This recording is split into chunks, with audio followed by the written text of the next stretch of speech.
What is development? Well, development is a funny concept because it's one of those things that you know it when you see it. For example, these are developed countries, and these are not developed countries. See, you just kind of. In a sense, development is a vibes check. But who gets to make that vibes check? Well, a developed country checks three boxes. They will need a very high HDI score. They need to be classified as a high income country, and they'll need to be considered an advanced economy. So, in essence, the people who give the scores get to pick who is and who isn't developed. And luckily, they gave us this handy map to see who is and who isn't. We can see here that developed countries exist in four parts of the world: North America, Europe, East Asia, and Oceania.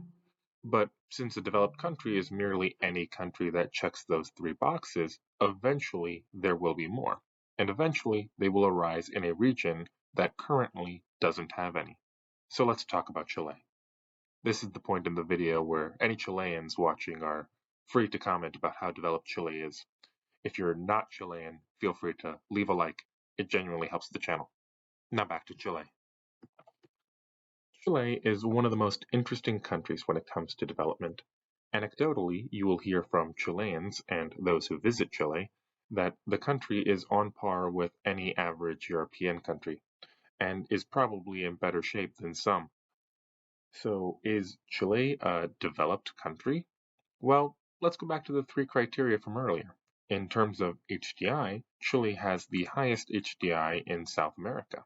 In fact, it's just below Portugal and just above Slovakia, both of which are developed countries. So that's a checked box. Next, we can look at the World Bank for their list of high-income countries. Well, according to the World Bank, Chile has been a high-income economy since 2012, which is the same year that Lithuania got their title, and they're also a developed country. So that box has been checked for a while too. Everything's looking pretty good for Chile, huh? They're wealthy, they have a high standard of living, so this explains the vibes check. This is the primary reason why Chileans and visitors feel that Chile is a developed country. They see the wealth, they see the standard of living, and they think it's a developed country. But there's one last final boss that Chile has to slay, and that's the IMF. Here we can see a map of all the countries that the IMF considers to have advanced economies. Noticed anything? Yeah, it's exactly one for one the map of developed countries. This is because every single country making progress, like Chile, is waiting on the IMF to be classified as an advanced economy. And the IMF works very, very, very slowly, adding only 6 countries to the list since the year 2010. And by default, that means only 6 countries have been classified as developed nations since that year.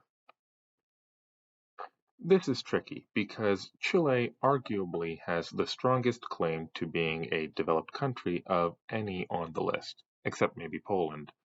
The IMF still has real and legitimate concerns. Here is a chart of Chilean exports. That's more than half copper. Here is the UAE's exports graph, just for comparison.